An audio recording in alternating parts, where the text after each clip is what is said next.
21년도 해외 주식 거래 대금 1위. 키움증권이 미국 주식이 처음이라면 $40 드려요. 차세대 국내 해외 통합 MTS 영웅문에스샵 출시 기념. 지금 바로 영웅문에스샵을 다운받아 $40 받아가세요. 해외 주식은 원금 손실 발생이 가능하며 그 결과는 투자자에게 귀속되오니 유의해주세요.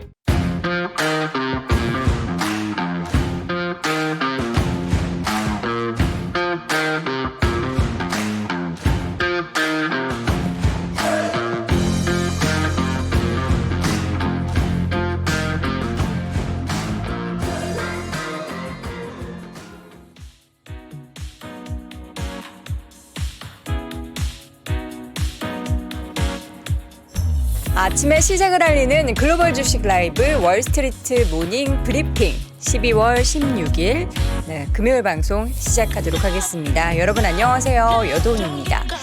자, 오늘 아침에 영하 10도라는 숫자를 보고 출근을 했습니다. 여러분 오늘 더 춥습니다. 꽁꽁 싸매시고 잘못하면 감기, 독감 위험이 있으니까요. 건강관리 늘 유의하시기 바랍니다. 시장도 좀 부진한데 몸까지 아프면은 스트레스가 더 가중될 수 있죠. 여러분들의 건강 소중하니까 잘 관리하시길 바라겠고요. 오늘 참 힘들다. 계속 들고 가야 하나 말아야 하나 뭐 이런 말씀들 많이 해주시는데 저에게 살려달라고. 어떻게 제가 뭐 할 수 있다면 미국에 돈이라도 이렇게 뿌릴 수 있다면 그런 능력이 있는 사람이면 저도 끌어올리고 싶습니다. 날씨 추운데 지수가 더 춥다. 얼마나 좀 추웠는지 잠시 후에 정리를 해드리도록 하겠고요. 오늘 심층 인터뷰 이 시간에는 채슬리 투자자분 최일호 상무와 함께합니다. 2주 동안에도 변화가 얼마나 또 나타났을까요? 또 연말이 지금 약 2주 정도 앞두고 있는 가운데 과연 우리는 오늘은 비록 하락하긴 했지만 산타랠리 기대할 수 있는지 혹은 오늘의 하락 이후의 시장에 대해서 좀 우리가 보수적으로 생각을 해야 할지 잠시 후에 확인해 보도록 하겠고요. 오늘 또 심층 인터뷰 또 다른 시간을 또 마련해 보도록 할 텐데 메리츠증권 권동우 부장과 함께 저희가 늘 롱숏 전략에 대한 이야기를 했습니다. 시장이 하락을 할 때는 이렇게 또 혹은 상승을 할 때도 해칭을 하기 위해서 이렇게 하면서 롱숏 전략에 대해서 말씀드렸는데요. 그동안 좀 이게 뭐예요? 어려워요 하셨던 분들은 오늘 컨셉이 야 너도 롱숏 전략 해볼 수 있어. 이런 컨셉이시라고 하니까요. 아주 쉽게 소개해드리는 시간 가져보도록 하겠습니다. 자, 그럼 오늘 마감된 시장부터 좀 보도록 하겠습니다. 오늘 시장은요. 뉴욕 증시가 3대 지수 모두 하락세를 보였고요. 그 배경에는 소매 판매 지표가 좀 부진한 것으로 나타났습니다. 이 가운데 노동은 여전히 견조하다. 그리고 우리 시장에서는 긴축에 대한 우려는 여전히 있는 가운데 앞으로 내년 침체에 대한 어두운 그림자가 지금 시장을 하락으로 이끌었습니다. 3대 지수가 모두 하락했고요. 하락폭이 굉장히 컸습니다. 2에서 최고 3%까지 하락을 했는데 다우지수가 2.25% 하락, S&P 500 지수는 2.49% 하락을 했고요. 나스닥 지수도 3% 이상 하락을 하는 모습을 보였습니다. 전반적인 이러한 하락세 가운데 유가도 하락, 금도 하락, 그리고 국채 금리도 하락, 다 하락했습니다. 모두 다 하락하는 그런 움직임이 나타났던 밤사이 시장이었습니다. 뭐라도 하나 올라줘야 되는데 전반적인 하락세를 보였던 그런 좀 아쉬웠던 시장이었는데요. 왜 이렇게 많이 하락을 했는지 일단 지표 내용부터 여러분께 소개를 좀 해드리도록 하겠습니다. 소매 판매 악화, 약화, 투자 심리를 위축시켰던 원인 중에 하나였는데요. 상무부가 발표한 11월 소매 판매는 계절 조정 기준으로 전월 대비 0.6% 감소를 하며 6,894억 달러로 집계가 됐습니다. 10월에는 1.3% 증가를 기록을 했고요. 소비가 이렇게 빠르게 위축되고 있다는 겁니다. 그동안에는 그럼에도 불구하고 소비가 굉장히 견조한데 계속 지갑을 열고 있어 라는 이야기들이 나왔던 것에 반해서 이번 11월 소매 판매는 1년 사이에 가장 큰 폭으로 하락을 했던 거고요. 시장 예상치가 0.3% 정도 줄어들 것이다 였는데 이를 2배 정도 더 웃돌았죠. 0.6% 감소하면서 훨씬 부진하게 나타났습니다. 그리고 이와 함께 발표된 산업생산 같은 경우에도 전월보다 0.2% 줄어든 것으로 나타나면서 이 또한 시장 예상치보다 더 하회했습니다. 시장에서는 오히려 0.1% 증가를 예상을 했는데 0.1% 감소를 한 거고요. 또 12월 뉴욕 제조업 지수인 엠파이어 스테이트 제조업 지수가 전월 대비 15.7포인트 하락한 마이너스 11.2를 기록하면서 위축된 모습, 그리고 필라델피아 제조업 지수도 마이너스 13.8%로 지난달에 마이너스 19.4보다는 올랐지만 계속된 마이너스를 이어가는 그러한 모습들이 나타났습니다. 반면 고용은 여전히 견조하다라는 겁니다. 이 내용들을 좀 보면은 계속해서 우리가 뭐 빅테크 기업들, 뭐 금융 기업들 계속 감원한다 이런 소식들을 계속 전해드렸지만 여전히 견조한 것으로 나타나고 있습니다. 한 주 동안의 신규 실업보험 청구자 수가 전주보다 2만 명 감소했습니다. 저 실업했어요. 청구합니다. 실업수당 청구합니다. 라는 사람들이 2만 명이 줄어들었다고 합니다. 21만 1,000명을 기록했는데요. 연속 실업보험 청구자 수는 그러나 전주보다 1,000명이 늘어났습니다. 저 계속해서 지금 실직된 상태입니다. 라고 이야기한 사람은 오히려 1,000명 더 늘어나면서 167만 1,000명으로 집계됐고 이는 2월 이후 최고치를 기록했다라는 부분이 언급이 됐습니다. 앞서서 여러 가지 달러 얘기도 드렸고 유가 얘기도 드렸는데요. 일단 달러는 상승을 했습니다. 달러가 상승하면서 지금 달러 인덱스는 조금 올라가는 모습들이 나타났고요. 유가 같은 경우에는 이제 침체에 대한 우려가 조금 가격에 반영되는 모습이 나타나면서 배럴당 76달러 선까지 밀려나는 모습을 보였습니다. 반면 금 가격은 안전자산 선호 심리가 전혀 발현이 되지 못하는 상황이 연출되면서 하락하는 모습, 지금 온스당 1%대 후반까지 하락하면서 1,794달러 선 기록을 했습니다. 지금 시장에서 여러분들이 보시는 맵을 보면 어떤 생각이 드실런지 모르겠습니다. 저는 매일매일 이 맵을 보면 이거를 맵만 보면 시장 상황을 물론 다 가늠할 수 있는데 이 친구는 과연 뭘까? 과연 방향성이 어디인가라는 생각을 하게 만드는 우리의 테슬라. 정말 우리 서학개미 투자자분들이 가장 많이 가지고 계신 종목이 바로 테슬라인데요. 이렇게 하락하는 시장 속에서 살아남았습니다. 근데 물론 상승폭은 굉장히 미미하죠. 0.53% 오른 157달러 선 마감이 됐는데 정말 이제 아쉬운 건 올 한 해의 성과가 굉장히 부진하죠. 그리고 보니까 한 기사에 보니 올해에만 10조 원의 손절매가 나왔다라는 그런 분석이 있었습니다. 지금 전체 테슬라의 시가총액이 5천억 달러, 그러니까 우리나라 돈으로 649조 원 아래로 떨어졌는데 이렇게 테슬라의 시장 가치가 5천억 달러를 하회한 건 2020년 11월 이후 처음이다라고 합니다. 지금 최근 8거래일 중에 7거래일째 쭉 하락을 했었는데 어제는 다행히도 반등을 하기는 했지만 여전히 부진한 모습들이 시장에서는 굉장히 걱정이 되죠. 부디 이제 테슬라가 좀 좋은 소식이 나타나야 되는데 우리가 지금 계속 우려하는 것은 물론 CEO 리스크가 가장 크게 있지만 침체, 그에 따른 이제 이런 선택적으로 우리가 임의 소비자라고 불릴 수 있는 이런 아이템들에 대한 소비 줄어드는 경향, 그리고 중국에서 공장을 그래서 멈추고 가격을 아무리 낮춰도 판매에 대해서 좀 장밋빛보다는 굉장히 구름이 낀 안개 속에 있는 상황이라서 여기에 대한 뭔가 좀 좋은 이야기, 이렇게 가격 낮췄더니 판매가 많이 됐다라든지 내년도 수요, 예약 물량이 늘어났다라든지 이런 좋은 소식이 전해져야 하는데 과연 어떻게 될지는 좀 더 함께 지켜보도록 하겠습니다. 전반적인 종목들이 좀 많이 하락했습니다. 애플의 주가가 4% 넘게 하락을 했고요. 마이크로소프트의 주가도 3%대, 그리고 엔비디아 등의 반도체 쪽도 많이 하락했습니다. 4%, 퀄컴도 4%, 마이크론도 4%, 모두 평균적으로 3, 4% 정도는 하락을 하는 모습이었고요. 구글도 4%대 하락, 메타의 주가도 4%대, 자꾸 4라는 숫자를 말씀드려서 좀 송구스럽네요. 자, 그리고 디즈니와 넷플릭스도 모두 하락을 했는데요. 디즈니는 3.89%, 넷플릭스가 좀 많이 하락했습니다. 8% 하락했는데 얼마 전까지만 해도 넷플릭스 요새 IB 쪽에서 투자 의견 좋다 하면서 여러분께 많이 소개해 드렸는데요. 지금 한 보고서가 나왔는데 디지데이라는 곳이 있나 봐요. 저는 사실 처음 접하는 곳인데 스트리밍 주식 이 넷플릭스 종목에 대해서 초기 단계 광고 사업이 시청률 목표를 놓치고 있다. 이게 무슨 말일까요?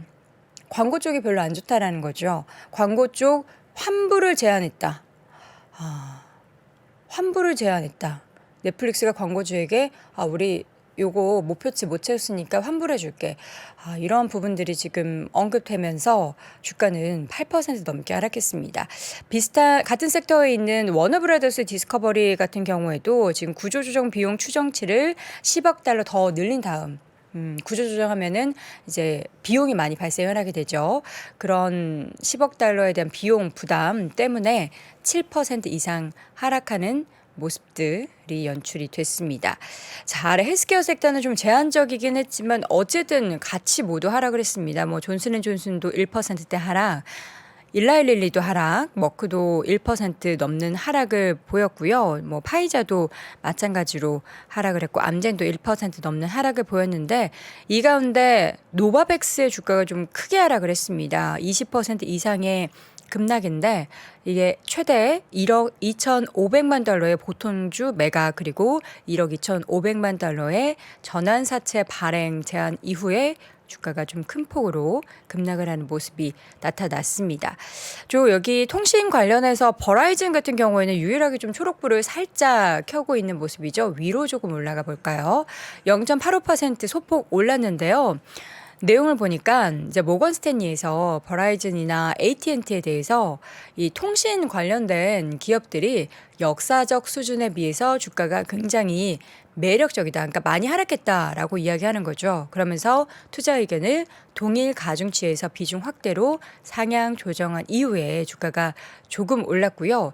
AT&T 같은 경우에는 물론 이제 빨간불을 켜면서 마감을 하는 모습이 연출이 됐지만 모건 스탠리에서 최근 실적 호조 관련해서 별도 이제 등급 하향 조정한 이후에 주가는 하락했습니다. 버라이즌과 AT&T는 반대였군요. AT&T는 좀 안 좋은 분석이 나타나면서 주가가 하락을 하는 모습 보였습니다. 자, 항공주 소식도 몇 가지 확인해 볼까요? 지금 항공주 델타 항공 역시나 투자 의견 하향 소식이 전해지면서 주가가 3% 이상을 하락을 했고요. 그리고 제트블루 같은 경우에도 함께 하락하는 모습들이 연출이 되면서 뭐 전반적으로 사실 좋았던 이슈보다는 안 좋았던 이슈가 많았던 그런 하루가 연출이 됐습니다. 자, 전반적으로 모두 뭐 안 좋았는데 여러분들 왜 이렇게 크크크를 많이 남겨주신 거죠? 싸게 살 수 있는 기회, 오늘 주식 종목 쇼핑하는 날이라면서 웃고 계신 분도 계신데 물론 기회가 될 수도 있지만 일단 가지고 계신 종목에 대한 수익률이 좀 악화되는 부분들은 정말 아쉽고 안타까운 시장인 것 같습니다. 자, 그렇다면 우리는 지금 구간에서 어떻게 앞으로의 시장에 대한 뷰를 좀 가져가 봐야 할까요? 잠시 후 채슬리 투자자문 최일호 상무와 함께 이야기 나눠보도록 하겠습니다.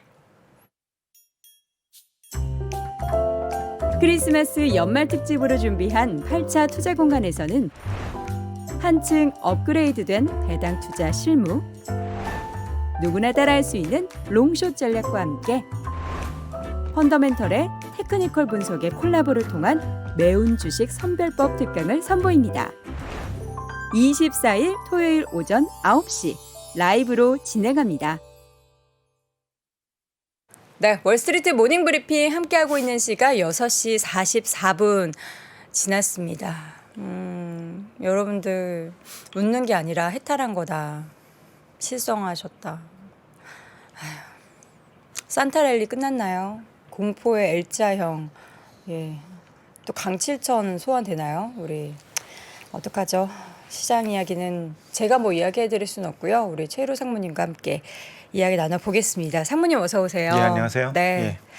2주 동안 그러니까 12월 초부터 지금까지 보름 동안 시장 상황이 일단 S&P가 다시 4천서 회복을 해서 예. 이것 조금 부담스럽다라는 시각들이 있긴 했는데 여기에 FOMC, 뭐 CPI 내용 그리고 오늘 새벽에 발표된 소매 판매 여러 가지 내용들을 보면은 다들 약간 시장을 이거 조금 진정해야 돼, 다운돼야 돼 이런 시그널들이 많이 나왔던 건가요? 일단은 그 CPI로 우리가 환호를 했었고 네. 그 이후에 나온 FOMC 미팅에서 연준의 스탠스가 기대했던 것보다 상당히 매파적이었기 때문에 그 여파가 지금까지 좀 이어지고 있는 것 같고요. 가장 근본적인 거는 시장의 생각과 연준의 생각이 좀 달랐던 것 같아요. 시장의 생각과 연준의 생각이 달랐다. 그럼 예. 이번 FOMC 미팅을 통해서 우리가 파악했었던 연준의 생각이 잘못됐다라는 건데 뭐 잘잘못을 떠나가지고 그 괴리가 있고요. 그 괴리가 좁혀가는 네. 시간이 좀 필요할 것 같습니다. 그럼 FOMC 미팅 속에서 상무님 어떤 특이 사항이 좀 있었습니까? 일단은 시장에서 우리가 많이 보는 페드와치의 네. 내재 정책 금리 경로를 보면은요, 시장에서는 내년 5월 정도에 한 4.85% 정도의 정책 금리를 예상을 하고 있었고요. 네. 그걸 정점으로 해가지고 내년 하반기쯤에 인하 가능성도 있을 거라고 봤어요. 그래서 한 4%대 초반까지 이렇게 봤거든요. 근데 정작 FOMC 미팅 결과로 나온 이 점도표에서는 19명의 그 참석자들 가운데서 17명이 5% 이상의 점도표에 점을 찍었고요. 네. 그리고 2명만이 이제 5% 미만의 점을 찍었는데, 그렇게 보면은 이제 그 점도표가 연말에 정책 금리를 의도한 거였다면 실제로 파월도 기자회견에서 네. 연말에 정책 금리를 의미하는 거다라고 단정을 지었고요. 그러면 시장에서 생각했던 4% 초반과 그 FOMC 미팅 이후에 네. 이 점도표에서 나타난 5% 이상의 정책 금리는 상당한 괴리가 있었던 거죠. 지금 이제 우리가 사실 여기 지금 채팅창에서도 말씀하시는 게 연준은 늘 같은 이야기를 했어. 예. 시장의 해석이 그때그때마다 달라졌던 거지라고 예. 하는데 저도 사실 그 말에는 동의하거든요. 예. 연준은 똑같은 말을 하는데 뭐 언론 보도도 그렇고 월가에서도 이번에는 뭐 더 매파적이었어. 이런 거는 조금 뭐 피부 기대해도 되는 거 아니야? 라면서 예. 자꾸 뭔가 우리 투자자분들을 교란시키는 거 아닌가 예. 그런 생각이 들어서 굉장히 좀 뭔가 안타깝고 억울한 그런 생각도 들었는데 앞서서 말씀하셨던 가장 중요한 연준이 이야기하는 것과 시장이 받아들인 것에 있어서 어떤 차이가 가장 좀 극명하게 나타났습니까? 일단 CPI 쪽에서 보면은요, FOMC 미팅 이전에 바로 CPI가 발표가 됐을 됐죠? 때 7.3%가 시장에서 예상했던 건데 실제로 7.1%가 나왔잖아요. 맞아요. 그래서 상당히 개선된 모습으로 물가가 잡히고 있는구나라고 시장에서 생각을 해서 네. 어쨌든 반응이 상당히 괜찮았고요. 실제로 연준에서 그 미팅 이후에 파월의 얘기는 물가가 피크를 찍은 건 맞는 것 같고 개선되고 있는 건 맞지만 7.1% 그리고 몇 달간의 물가 하락 이 정도로만은 부족하다. 좀 더 많은 증거가 필요할 것 같다. 네. 그리고 물가 2%를 향해서 우리는 갈 수밖에 없고 그게 우리가 맡은 책무다.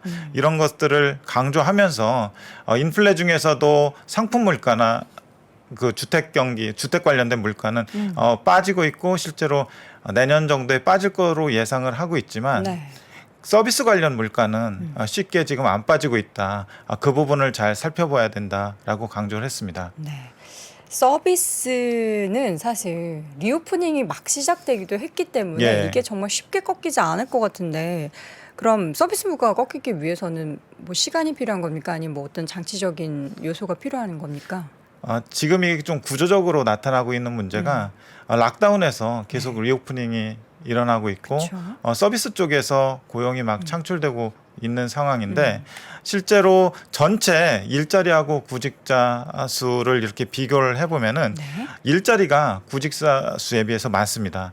빨간 게 지금 일자리고요. 네. 파란 게 구직자 건수인데 이 갭이 있잖아요. 이 갭이 예전에는 그렇게 뭐 왔다 갔다 하긴 했지만 크진 않았습니다.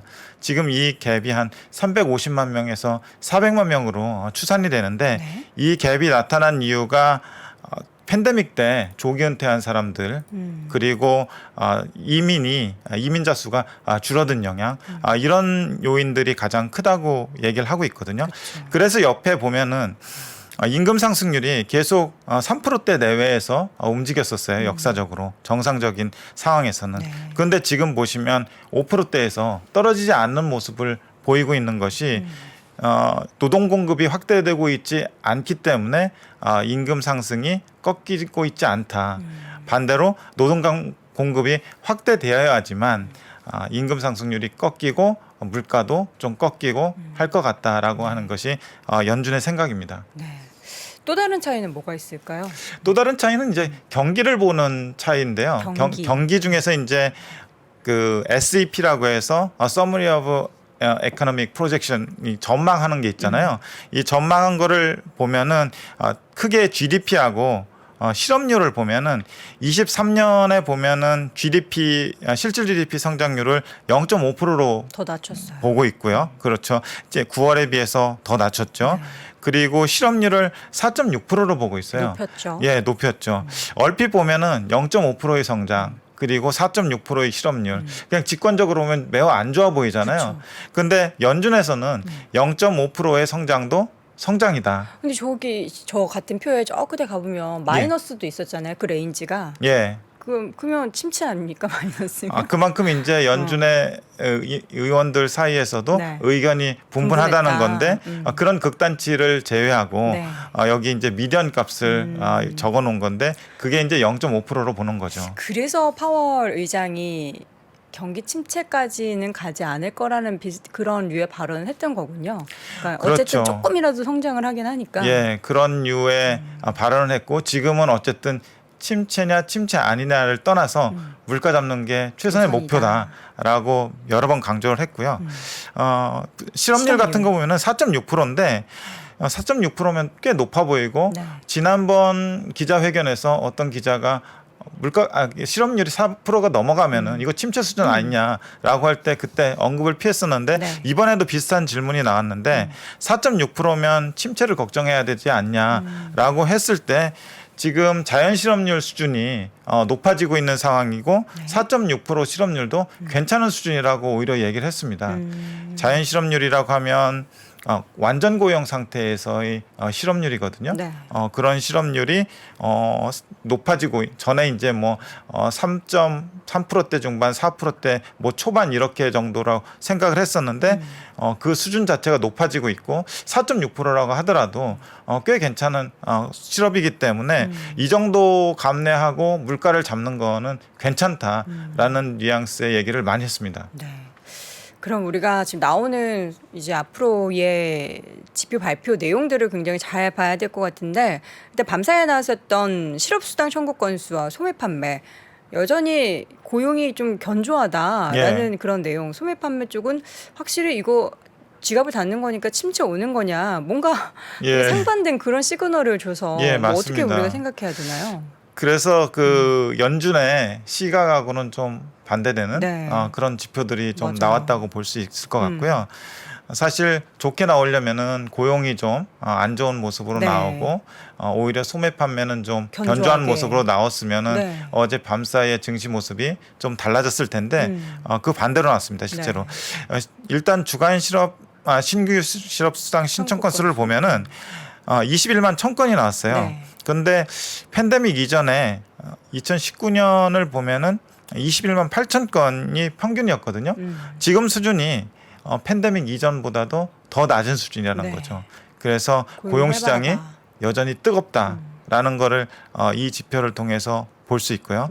근데 다만 연속 신규 실업수당 신청 건수를 보면은 이게 어떤 의미예요? 이게 그 신규 실업수당 신청 건수는 실업당에서 맨 처음 처음으로? 실업수당을 청구한 건수고요. 연속 신규 실업수당 청구 건수라는 거는 2주 이상 2주 이상 실업수당을 받으면 이 통계에 포함이 됩니다. 그래서 이제 취직을 해서 네. 실업수당을 안 받게 되면 여기에서 빠지게 되는 거고요. 되게 미국은 타이트하게 하는군요. 우리는 뭐 몇 개월씩 이렇게 한 번에 쭉 신청하고 하는데 미국은 주마다 계속 아닙니다. 신청하는 건가요? 한 번 신청해가지고 네. 이제 취업을 하게 되면 안 받게 되는데 한 번 신청해서 계속 받게 되면은 1주, 2주 뭐 이런 이게 식으로 누적이 받게 되는 되잖아. 거군요. 예, 누적 그렇게 2주 이상 받은 사람들의 총 합이라고 보시면 네, 됩니다. 그래서 여전히 이제 직업을 구하고 있는 사람이 되겠죠. 이 수치를 보면은 계속 좀 올라가고 있는 네. 상황이잖아요. 그래서 이게 계속 올라가게 되면 아마도 고용에도 영향을 미치게 될 것 같습니다. 그러면 저 예. 연속 신규 실업 청구 건수가 예. 고용 지표로 따지면은 약간 선행 지표인가요? 예, 선행 지표입니다. 그래서 실업률이 지금 3.7% 기록하고 있는데 그 실업률이 조금 높아질 가능성은 충분히 있다고 생각을 합니다. 실질적으로 지금 주간 단위로 발표되는 신규 실업수당 청구 건수 같은 경우에는 여전히 견조하지만 연속적으로 발표되고 있는 연속 신규 실업수당 청구 건수는 지금 올라가고 있다는 건 앞으로 고용도 곧 꺾일 가능성에 대해서 우리가 생각해 볼 수 예, 있다는 그렇죠. 거군요. 예, 소매 판매의 둔화 예. 이 내용도 좀 볼까요? 예, 소매 판매 보면은 전월 대비 0.6% 감소를 했고 예상보다도 더 안 좋게 나왔는데 소매 판매 추이를 보면은 2.7, 1.7 뭐 이렇게 가다가 최근 한 1년 새에 좀 가장 안 좋은 데이터가 좀 나왔는데 두 가지로 볼 수 있을 것 같아요. 여기 증가한 품목하고 감소한 품목을 보면은 증가한 품목은 식료품, 미용 그리고 감소한 품목은 자동차, 가구, 가전, 뭐 건축자재 이런 쪽이거든요. 경기에 관련해서는 조금 확실히 감소한 게 확 보였네요. 그러니까 식료품 같은 경우는 비싸졌잖아요. 네. 그러니까 같은 양을 산다고 하더라도 가격이 올라가니까. 가격 금액 자체가 올라가죠. 그리고 미용 같은 경우는 아무래도 리오프닝 효과가 있으니까 그런 소비 패턴의 변화를 보여주는 것 같고요. 그리고 자동차, 가구, 가전, 건축자재 네. 팬데믹 때 상당히 좋았던 품목들이잖아요. 그러면서 리오프닝이 되면서 네. 이것도 약간 사람들의 꺾였다. 소비의 변화를 느낄 수 있는 부분이라고 볼 수 있을 것 같습니다. 그냥 내가 개인적으로 소비를 할 때도 식료품은 어쨌든 먹어야 되니까 예. 비싸더라도 사고 마스크 벗으면서 미용 쓰지만 쉽게 돈을 쓸 수 없는 뭐 가구는 뭐 그냥 조금 더 쓰지, 가전도 뭐 조금 더 쓰지, 자동차도 더 써야겠다라는 생각이 들고 건축자재 같은 경우에는 이게 뭔가 신규 착공이나 뭐 이런 것들이 예. 많이 발생을 해야 되는데 이런 것들도 얼어붙는 게 확실하게 11월 소매 판매에서도 드러나는 부분이었습니다. 예, 아주 잘 지적하셨습니다. 그러면 예. 이번에 고용이랑 소비 지표가 가진 의미를 우리가 정리해 보자면 어떻게 이야기할 수 있을까요? 일단 고용하고 소비 쪽 보면은 고용은 좀 타이트하게 나왔지만 연속 실업수당 신청 건수는 좀 올라가면서 네. 앞으로 이제 고용이 좀 둔화될 가능성이 있어 보이고요. 또 소비도 약간 둔화 조짐이 있잖아요. 네. 물론 이제 소비 패턴의 변화도 감안을 해야 되겠지만 그렇죠.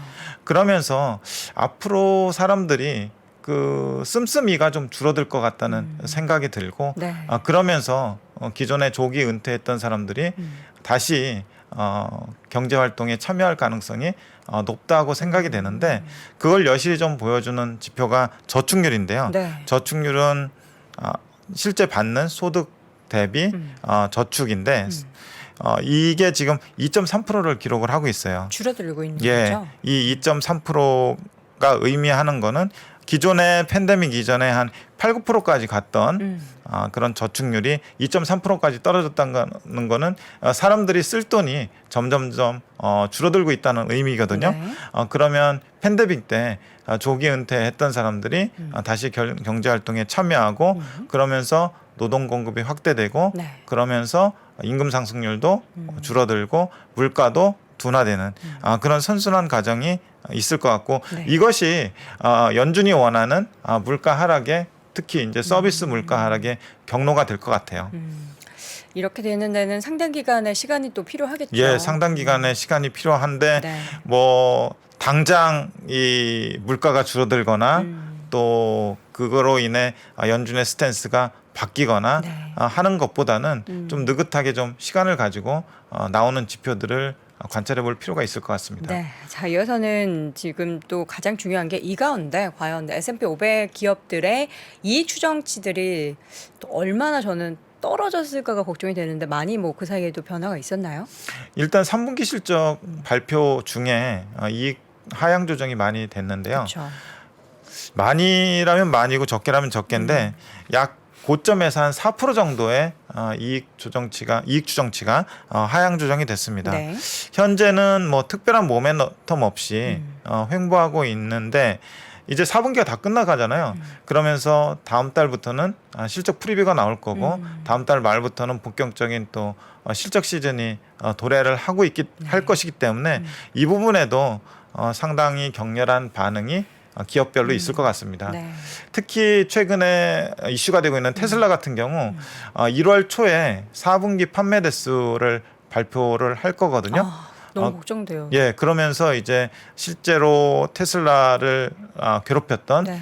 수요 둔화, 생산 축소, 뭐 이런 문제들을 속 시원히 어떻게 되는지 보여줄 수 있는 기회가 될 것 같습니다. 네. 자, 지금 S&P 500이 4,000선을 한번 찍고 이제 다시 한번 주가 조정을 받으면서 3,800선까지 내려왔습니다. 지금 지수대에 대한 밸류에이션은 어느 정도 수준인 건가요? 얼마 전까지 그러니까 한 17배 좀 넘었었거든요. 네. 17배 초반이 사실 최근 10년간의 평균 PER 멀티플이었는데 오늘 보니까 17배가 또 깨졌습니다. 그래서 16.9배 정도 기록을 하고 있고요. 경험적으로 올해 보면은 제가 여러 번 나와서 말씀을 드렸던 것 같은데 한 15배 초반에서는 하방 경직성이 유지된다라고 네. 말씀을 드렸는데 지금 상황에서는 좀 봐야 되는 구간이라서 뭐 대응을 한다고 하면은 분할 매수 또는 어떤 이슈로 인해서 다시 이제 15배 초반으로 내려올 타이밍을 기다리면. 내려오는 기회가 있다면 그 타이밍을 잡아서 매수하는 게 좋을 것 같고요. 지금은 어쨌든 뭐 산타렐리니 뭐니 하는 뭐 단기적인 어떤 관점보다는 아까 말씀드린 대로 물가나 뭐 고용 쪽에서의 지표들의 어떤 경로가 연준이 원하는 대로 저는 갈 거라고 생각을 하거든요. 그러면 자연적으로 모든 문제가 언제 그랬냐는 듯이 해결될 시점이 올 것 같습니다. 그래서 지금 가지고 계신 것들에 대해서 주가만 보고 급해서 매도를 한다든지 하는 거는 조금 아닌 것 같고요. 어쨌든 계속해서 좀 차분한 마음으로 네. 나오는 지표들을 보고 혹시 너무 싸졌다. 좋은 주식이 너무 싸졌다 할 때는 조금씩 분할 매수 관점으로 대응하는 것이 유효하다고 판단됩니다. 그러면 올해 연말에는 우리가 막 시장이 다시 한번 크게 반등하는 그런 부분을 기대하기보다는 좀 약간 차분하게 보내야겠네요. 예, 그 올해 한 2주밖에 안 남았잖아요. 그쵸. 예, 그 2주 안에 어떤 일이 벌어질지 뭐 산타랠리일지 어떤 일일지는 잘 모르겠지만 네. 그보다는 내년 산타랠리를 기대하는 것이 좋지 않을까 싶습니다.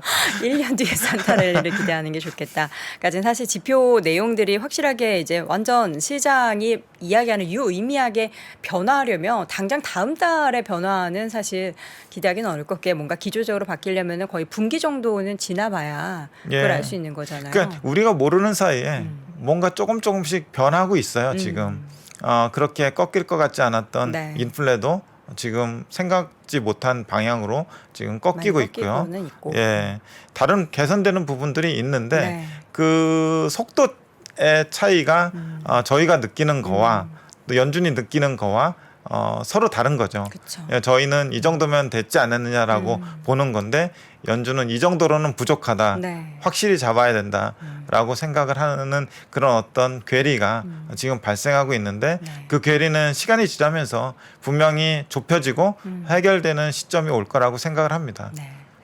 우리 입장에서는 이 정도면 적당히 된 거 아닌가? 좀 타협 좀 하지 않은데 연준은 명확하게 그들이 원하는 예. 그런 숫자와 그런 환경이 마련될 때까지는 그 긴축 기조나 그런 스탠스를 예. 전혀 바꾸지 않을 거라는 걸 우리가 늘 염두를 해야 될 것 같습니다. 자, 2주 뒤에는 이제 거의 연말이고 예.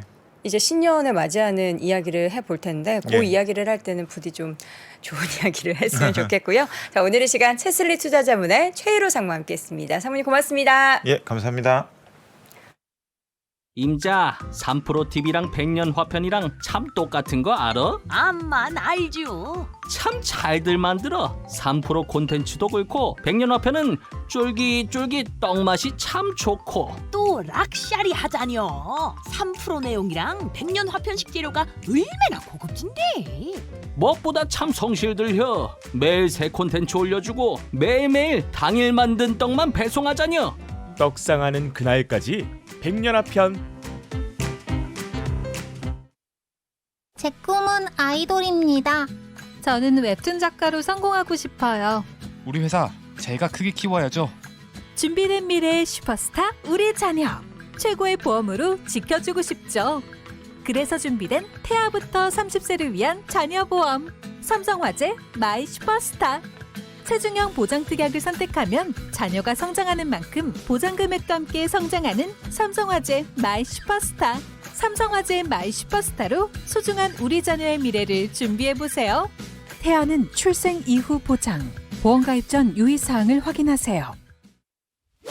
월스트리트 모닝 브리핑은 한국투자신탁운용과 함께합니다. 네, 월스트리트 모닝 브리핑 함께하고 있는 시각 7시 5분 넘어가고 있고요. 오늘은 심층 인터뷰 또 다른 시각을 가져보도록 하겠습니다. 롱숏 전략 이야기해 볼 텐데요. 메리츠증권 권동우 부장 함께합니다. 부장님 어서 오세요. 네, 안녕하세요. 올해 출연하시면서 저희한테 항상 이제 전략 이야기 해주실 때 롱숏에 대한 이야기를 많이 해주셨어요. 네. 근데 기본적으로 늘 우리는 롱숏을 무조건 다 같이 가져가야 되나요? 헤지를 무조건 해야 되나요? 아, 꼭 그런 거는 아닙니다. 네, 꼭 그럴 필요는 없는데 네. 다만 뭐 제가 뒤에서도 말씀드리겠지만 저는 시장이 어떻게 변할지 모르잖아요. 사실 지금처럼 이런 시장. 그렇죠. 뭐 말씀 많이 들으셨고 이미 다 보셨겠지만 네. CPI와 FOMC가 생각보다 괜찮네 이랬는데 뭐 시장 변동성은 장난이 아니게 막 이렇게 흘러가고 있잖아요. 네. 그만큼 우리가 시장 상황에 어떤 시장 상황이 되더라도 대응을 할 수 있도록 좀 많은 무기를 좀 갖고 있어야 된다고 생각을 하고 있습니다. 그래서 제가 뭐 롱숏을 계속 할 필요는 없지만 그래도 적재적소에 좀 해야 되는 상황에서는 쓸 수 있을 수 있도록 네. 저희가 어느 정도는 기술을 좀 알고 있어야 되지 않을까 네, 그런 측면에서 네. 제가 좀 자주 말씀을 좀 드렸습니다. 알겠습니다. 자, 오늘 이제 우리 이항영 전문위원께서는 아마 캐나다행 비행기에 계실 거고요. 그래서 오늘 특별한 심층 인터뷰 시간 롱숏 이야기. 야, 너도 롱숏 할 수 있어를 주제를 가지고 오셨네요. 제가 야라고 한 건 아니고요. 아, 네, 네네. 오해하지 마시고요. 그렇죠. 네. 제가 거의 그러니까 보통은 이제 제가 전 타임에 출연해서 네. 매크로 말씀드리고 전략 말씀드리고 했는데 네. 거의 근 6개월 동안 롱숏 말씀을 어쨌든 많이 드렸어요. 그쵸. 그런데 저는 오늘은 이제 매크로 말씀은 안 드릴 거고요. 전략만. 이거를 네, 이렇게 지금 제가 롱숏을 말씀드리는 이유 그리고 어떻게 그러면 해야 되는지에 대해서 방법론에 대해서 너무 복잡하게 아침에 하면 재미없으니까 네. 간략하게 간단하게 네. 좀 말씀을 드리도록 하겠습니다. 네. 제가 깨지지 않는 투자에 좀 집중을 하게 된 이유가 있어요. 제가 펀드 매니저 시절에는 저도 성장주 투자를 했고 일반적으로 바이앤홀드도 많이 하고 했는데 막상 이제 PB로 나와가지고 고객들을 이제 대면하다 보니까 요구가 좀 달랐습니다.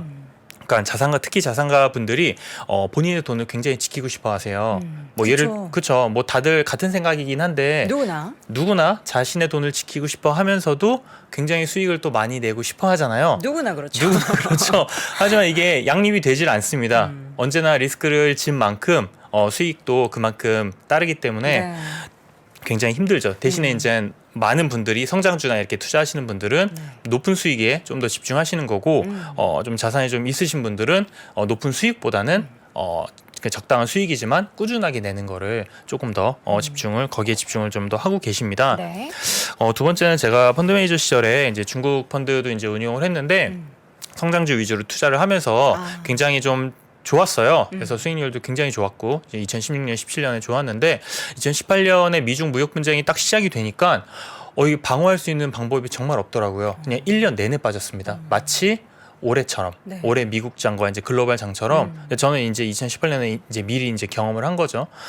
그때 참 공부를 되게 많이 했었던 것 같아요. 그래서 하락장이 만약에 다시 한번 오면 어떻게 대응을 할지에 대해서 네. 굉장히 좀 연구를 많이 했었습니다. 네. 그러면서 제가 이제 롱숏 전략을 말씀을 드리는 건데 저는 이제 이런 이제 경험들 저뿐만 아니라 많은 이제 오래된 투자자분들이 이런 경험을 있으시겠지만 대부분의 이제 개인 투자자분들께서는 2020년 코로나 이후에 들어오신 분들이 워낙 많아요. 그분들의 약간 상황을 제가 사진 한 장으로 여기 갖고 왔는데 네. 딱 소총 하나 갖고 그냥 빵빵 쏘면서 네, 그렇게 그냥 전쟁을 하고 있는 약간 그런 느낌입니다. 네. 이게 장 좋을 때는 사실 문제가 없어요. 근데 진짜 전쟁이 만약에 났다라고 하면 저기서 막 핵 미사일 막 쏘는데. 네, 핵 미사일. 네, 우리는 막 소총 하나 그쵸. 만들고 있네. 맞습니다. 예, 그렇게 되면 피할 수 방법도 없고 네. 그냥 공격을 당할 수밖에 없습니다. 가치 투자자를 이제 표방하시는 분들 같은 경우는 스나이퍼처럼 조준 사격을 하면서 딱 그냥 확률을 되게 높이려고 노력을 되게 많이 하세요. 네. 그런데 이것도 사실 장이 올해처럼 급격하게 하락을 하게 되면 조준 사격해서 맞추기가 굉장히 힘듭니다. 네, 마지막은 네 이제 모멘텀 투자하시는 분들이 약간 이런 느낌이에요. 그래서 람보처럼 이제 총 막 난사하면서 이제 앞으로 전진을 하는데 장 좋을 때는 되게 좋아요. 네. 막 여기 우르르 투자해가지고 와 해서 수익 내고. 딱 빼고 여기 네. 들어갔다가 또 우르르 수익 내고 또 빼고 이렇게 점프하면서 굉장히 단기간에 수익을 많이 낼 수가 있는데 네. 이게 올해처럼 이제 반대로 장이 꺾이게 되면 반대로 이렇게 역효과가 납니다. 네. 그래서 막 되게 공격적으로 투자했다가 내려가서 손절하고 딴 데 들어갔다가 또 빠져갖고 손절하고 이렇게 한 3-4번 반복하면 계좌가 녹는다는 게 무슨 말인지 네. 실감을 하실 거라고 생각을 해요. 네. 그래서 저는 우리가 어떤 준비를 하고 투자에 임해야 할까라고 생각을 했을 때 앞에 말씀드린 그 3가지 방법 저는 다 괜찮다고 생각을 합니다. 적재적소에 잘 사용하면 괜찮기는 한데 저는 전쟁터에 나갈 때는 무기가 많은 게 좋다고 생각을 해요. 무기 많고. 네, 아까도 말씀을 드렸지만 그냥 소총 하나 갖고 나가는 것보다는 네. 수류탄도 있고 방탄조끼도 있고 그리고 기관총도 갖고 가고 이렇게 가져가면서 장이 상승을 하든 하락을 하든 수익을 낼 수 있는 방법을 저희가 알고 있어야지만 이 전쟁에서 승리를 할 수가 있습니다. 그래서 완벽 방어를 해야 한다. 완벽 방어라기보다는 완벽 방어. 방어할 수 있는 저희가 능력은 있어야 장치를 돼요. 가지고 네, 있어야. 장치는 갖고 있어야 돼요.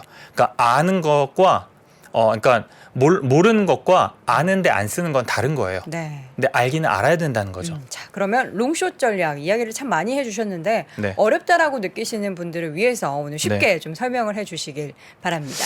네, 이게 참 새롭게 배우려니까 되게 어렵다고 생각을 하실 텐데, 네. 뭐 예를 들어가지고 재무제표 공부하는 것도 사실 마찬가지거든요. 저도 뭐 대학교 1학년 때 이제 재무제표 이제 딱 보고, 이거 뭐야, 이거 되게 어려웠어요. 회계도 그렇고.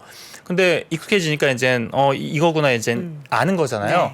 사실 롱숏 전략 같은 경우도 그 기본 로직이 다 같아요. 그래서 한번 익히면 좀 이렇게 응용할 수가 있기 때문에 이거는 그냥 시간이 좀 뭐 걸리긴 하지만 뭐 그렇게 오래 걸리진 않지만 네. 그래도 한번 알면 그래도 좀 잘 좀 응용할 수 있다고 생각하시면 되고 네.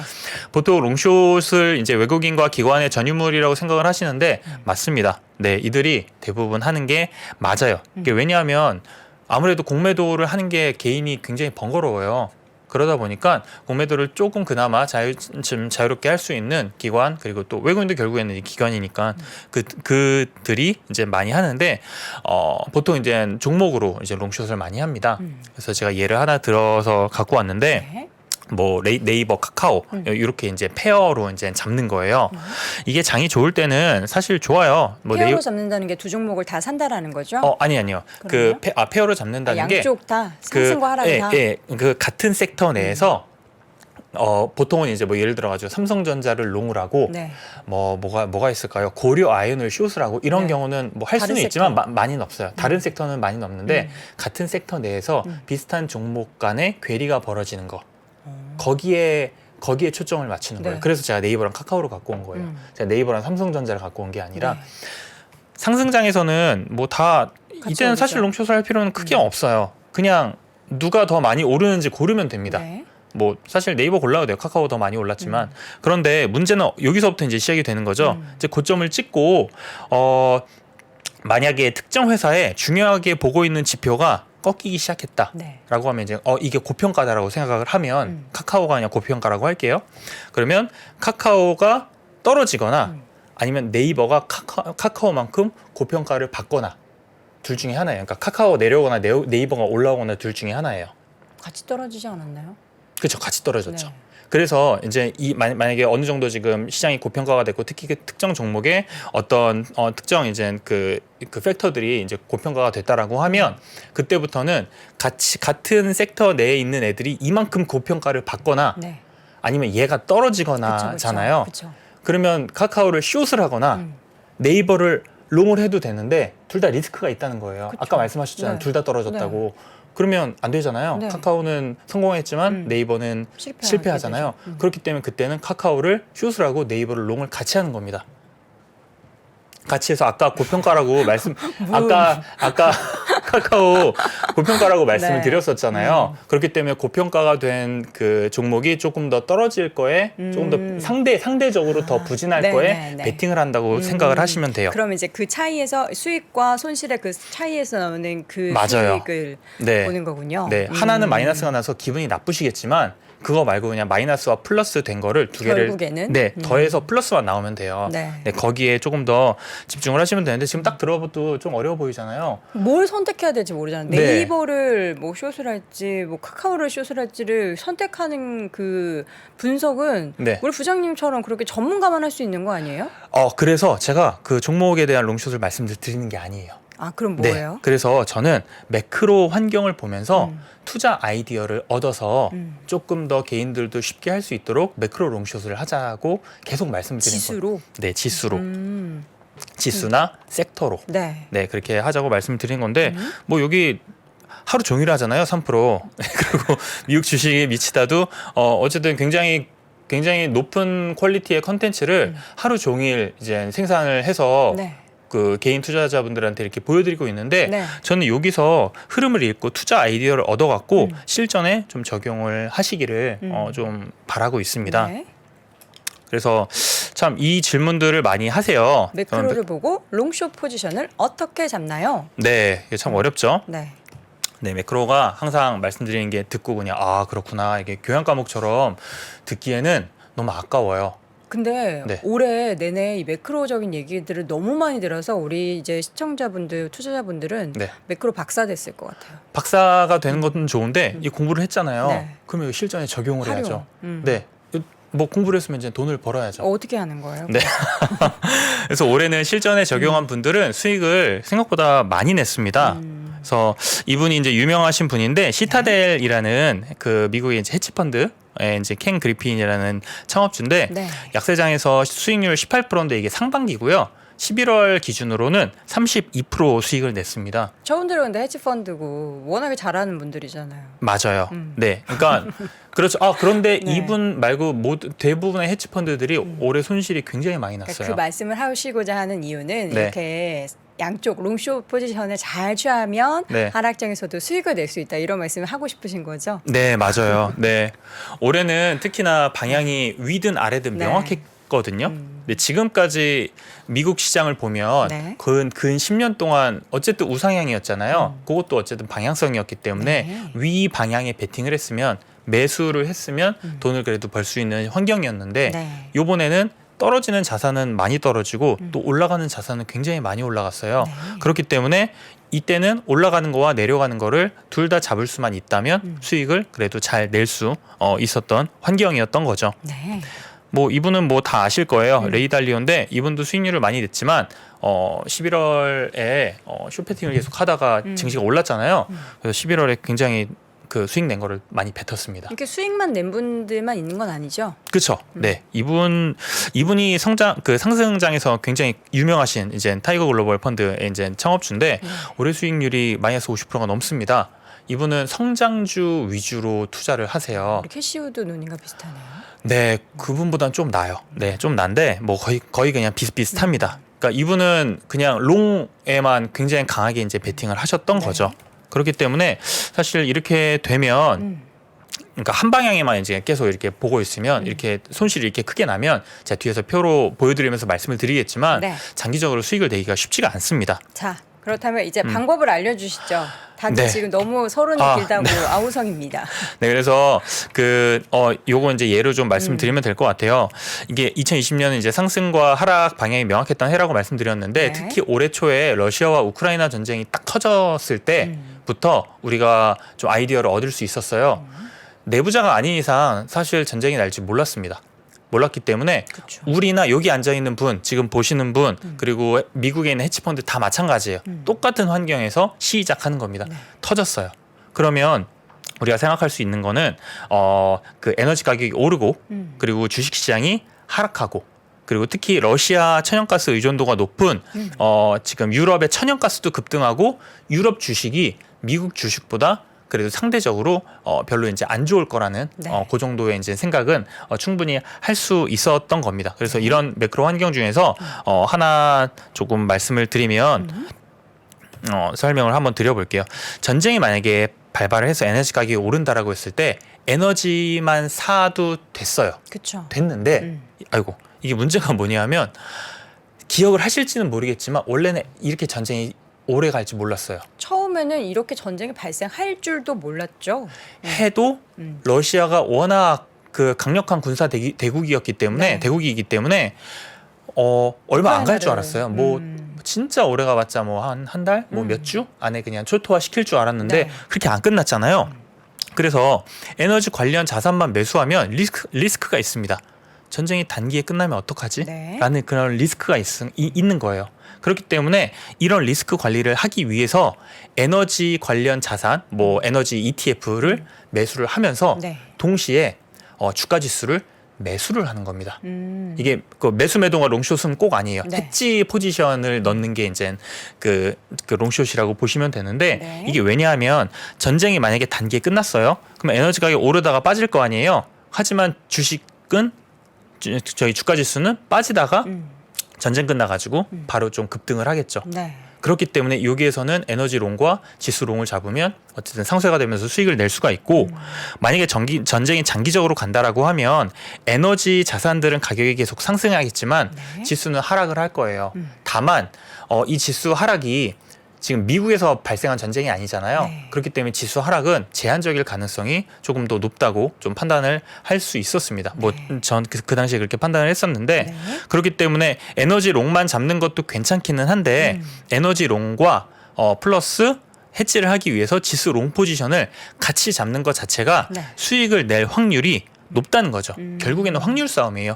확률을 계속 높이려고 네. 우리가 이제 노력을 하는 거죠. 네, 반대의 분위기가 있는 자산을 둘 다 사게 되면은 네. 그 사이에 있어서 한쪽은 마이너스 한쪽은 플러스 되는 그 갭에 대한 수익에 네. 대해서 말씀을 해주시는 거고. 맞아요. 네, 맞습니다. 그리고 그리고 제가 뭐 6개월 동안 거의 내내 말씀드렸던 그 다우롱과 나스닥 숏은 뭐 지금 결국 뭐 3대 지수가 1년 내내 빠진 거잖아요. 네. 다우, S&P, 나스닥 다 빠졌는데 그거를 그냥 사면 다 마이너스였겠지만 다우 롱을 잡고 나스닥 숏을 잡았으면 요 갭이 이렇게 벌어지는 것만큼 다 수익이라는 거죠. 그래서 요거 같은 경우는 지금 한 25% 정도 갭이 났는데 25%가 이제 실제로 이제 수익으로 이제 들어오는 겁니다. 나스닥 숏은 우리 시청자분들이 좋아하시는 그런 ETF, TQQQ 이런 거 사는 거. 그렇죠. 예, 3배 레버리지인데 그거를 제가 여기 지금 이 방송 아침 방송에서 제가 엑셀로 제가 말씀을 못 드리겠더라고요. 그래서 이거는 그냥 좀 스킵하도록 하고 네. 그 말씀하신 게 맞기는 해요. 그 1배, 2배, 3배짜리를 네. 사용해가지고 그 지수의 그 네. 갭 차이만큼 수익을 내는 방법이라고 생각을 하시면 됩니다. 네. 제가 꼭 말씀드리고 싶은 게 있어요. 요 표거든요. 네. 요 표인데 원금이 100이에요. 그런데 10년 동안 26%씩 깨지지 않고 계속 내면 10년 뒤에 10배가 됩니다. 네. 그런데 만약에 원금이 100인데 손실과 수익이 계속 반복이 됐다라고 하면 한번 이거 예를 한번 들어본 거예요. 이 10년 동안에 85%, 40%, 70%, 120% 수익 낸 사람은 진짜 잘한 사람이에요. 네. 선수입니다. 그런데 문제가 뭐냐? 가끔씩 조금 터져요. 22%도 마이너스 나고 올해 같은 경우는 반토막도 한번 나고 몇 년 뒤에 한 3분의 1 토막도 나고 이렇게 되면 100이 269밖에 안 돼요. 차이가 많이 납니다. 그렇죠. 네, 이게 결국 뭐 많은 분들이 성장주를 투자하시고 하는 게 이제 수익을 많이 내시려고 그렇게 하고 저도 그렇게 해요. 그 때때로 이제 특정 구간에서는 그렇게 하기는 하는데 수익 많이 내는 것보다 더 중요한 거는 손실을 최소화해야 됩니다. 네. 그렇기 때문에 만약에 자기가 트레이딩에 자신이 있다라고 하면 투자를 싹 했다가 그냥 적당히 그냥 매크로 보고 뺐다가 다시 또 들어갔다가 뺐다가 그렇게 하시면 돼요. 그거는 정말 트레이딩을 잘 하시는 분인데 그렇게 하기 좀 쉽지 않다라고 본인이 판단을 하시면 처음부터 장치를 만들어 놓고 포지션을 잡는 거예요. 그러니까 롱숏으로 해지를 해놓고 포지션을 잡아가면서 네. 이제 수익을 내는 거죠. 그래서 뭐 계속 말씀을 드리지만 잃지 않는 쪽에 조금 더 집중을 하시는 게 네. 이렇게 예측하기 힘든 이 경제와 주식 시장 상황을 대응하는데 좀 더 도움이 되지 않을까라는 좀 생각을 갖고 있어서 네네. 네, 오늘 좀 이런 자리를 만들어 봤습니다. 이게 방향성 투자라기보다는 방향을 알 수 없을 때 양쪽을 모두 가지고 있는 그런 투자 전략인 거죠? 말씀해 주신 내용이. 사실은 둘 다예요. 방향을 잘 모를 때도 잡을 수도 있고 네. 그리고 방향을 명확하게 보일 때도. 네, 명확하게 보일 때도 잡을 수가 있습니다. 네. 다만 뭐 사실 상승으로 명확히 보이면 롱숏을 할 필요는 없어요. 그냥 저도 이제 롱만 잡는데 네. 아래로 명확히 보이면 또 숏을 잡겠지만 숏만 잡으면 또 자고 일어났을 때 네. 이거 뭐야 네, 이렇게 생각과 되거든요. 다를 수 있으니까. 오늘 아침처럼. 네. 그렇기 때문에 네. 네, 항상 해치를 하시기를 좀 권장을 드리고 있습니다. 롱숏 전략에 대해서 오늘 시간을 할애한다고 할애했는데 너무 좀 짧은 시간이라서 관련된 자료는 저희가 미국 주식에 미치다 야미잘 카페에 올려둘 테니까요. 내용 한번 확인해 보시고 또 궁금한 내용 올려주시면 저희가 추후에 또 시간을 내서 확인을 해드리도록 하겠습니다. 자, 오늘 이 시간 메리츠증권 권동호 부장 함께했습니다. 부장님 고맙습니다. 네, 감사합니다. 자, 이렇게 해서 오늘 월스트리트 모닝브리핑 금요일 시간 모두 여러분과 함께 진행을 해봤습니다. 날씨 춥고 또 시장도 추우니까요. 여러분 몸과 마음 모두 단단하게 여미시고요. 저는 다음 주 월요일 오전 6시 30분에 다시 돌아오겠습니다. 여러분 고맙습니다.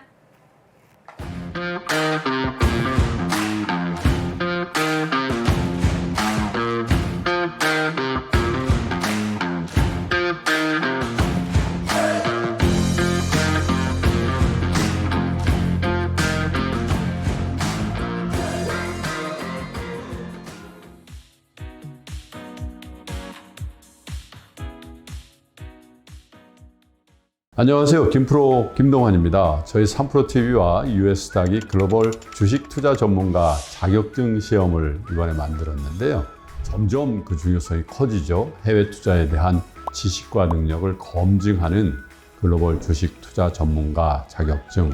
금융위원회에 정식으로 등록된 민간 자격증으로서요. 올해 벌써 4번째 시험을 치르게 됐는데요.